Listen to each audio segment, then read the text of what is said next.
নমস্কাৰ আজি পাঁচটা একেবাৰে সহজ এক্সাৰসাইজৰ বিষয়ে আলোচনা কৰিম আৰু দেখুৱাম যিকেইটা দৈনন্দিন কৰিব পাৰিলে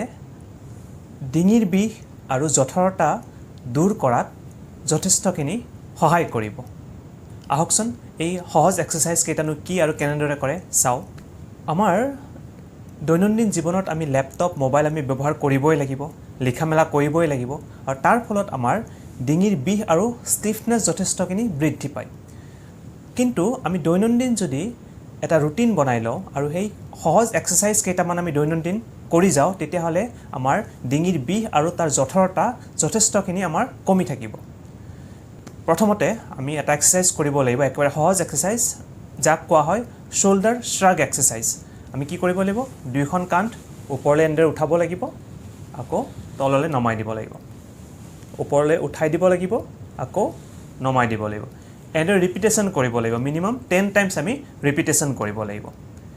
দ্বিতীয়তে যেটো আমাৰ ডিঙিৰ মাসলবিলাক ষ্টিফ হৈ যায় বা জঠৰ হৈ যায় তাৰ কাৰণে আমি ষ্ট্ৰেচিং কৰিব লাগিব ৰাইট সাইডৰ কাণখন আমি ৰাইট সাইডৰ কান্ধলৈকে এনেদৰে লৈ যাব লাগিব তাৰ পিছত ৰাইট হেণ্ডেৰে এনেদৰে ষ্ট্ৰেচ কৰিব লাগিব লেফট সাইডৰ মাসলখিনি আৰু এনেদৰে 5 পৰা 10 সেকেন্ড আমি তাক ধৰি ৰাখিব লাগিব তাৰ পিছত আকৌ লাহে লাহে এৰি দিব লাগিব ঠিক তেনেদৰে আমি আকৌ কৰিব লাগিব আকৌ 10 সেকেন্ডৰ পিছত এৰি দিব লাগিব তেনেদৰে মিনিমাম 10 টাইমছ আমি কৰিব লাগিব ঠিক তেনেদৰে এবাৰ লেফট সাইডত এটো হৈ গল সেকেন্ড এক্সাৰসাইজ তাৰ পিছত এবাৰ আমি কি কৰিব লাগিব আমি আৰ্ম পিটৰ ফালে চাব লাগিব তাৰ পিছত আকৌ ৰাইট হেণ্ডেৰে ষ্ট্ৰেচ কৰিব লাগিব 10 সেকেন্ড হোল্ড কৰিব লাগিব আকৌ ৰিলিজ কৰিব তেনেদৰে আমি 10 টাইমছ ৰিপিটেশ্যন কৰিব লাগিব তাৰ পিছত আকৌ এবাৰ লেফট সাইডত তাৰ পিছত 4 নম্বৰ এক্সাৰসাইজটো হ'ল আমি ৰাইট হেণ্ডখন এনেদৰে ৰাইট সাইডৰ কাণখনৰ ওপৰত গালত এনেদৰে ৰাখিব লাগিব তাৰ পিছত আমি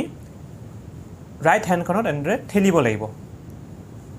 10 সেকেন্ড সময় আমি হোল্ড কৰি ৰাখিব লাগিব ধৰি ৰাখিব লাগিব আৰু এইটো এক্সাৰসাইজ কৰাত আমি লক্ষ্য ৰাখিব লাগিব যে আমি সদায় ষ্ট্ৰেট হৈ বেক ষ্ট্ৰেট কৰি আমি বহিব লাগিব তাৰ পিছত নেক্সট এক্সাৰসাইজটো হ'ল 5 নম্বৰ এক্সাৰসাইজটো হ'ল আমি ৰাইট হেণ্ডখন এনেদৰে কপালত ৰাখিব লাগিব আমি দুইখন হাতত ৰাখিব পাৰো বা আমি এখন হাতত ৰাখিব পাৰো এনেদৰে ৰাখিব লাগিব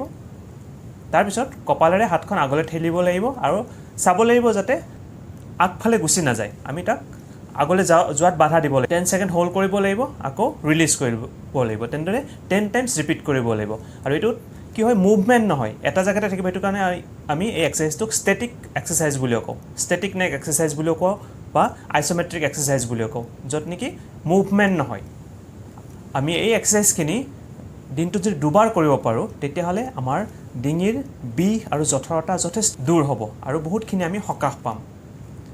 আপোনালোকৰ দৈনন্দিন তালিকাত এই এক্সাৰসাইজখিনি ৰাখক আৰু আপোনালোকে লক্ষ্য কৰিব যে আপোনালোকৰ ডিঙিৰ যেটো জঠৰতা বা ষ্টিফনেছ আছে লাহে লাহে কমিবলৈ ধৰিছে যদি ভিডিওটো ভাল পাইছে লাইক কৰিব আৰু নিজৰ প্ৰিয়জনক শ্বেয়াৰ কৰিব যাতে তেওঁলোকেও এই ভিডিওটোৰ পৰা উপকৃত হ'ব পাৰে ধন্যবাদ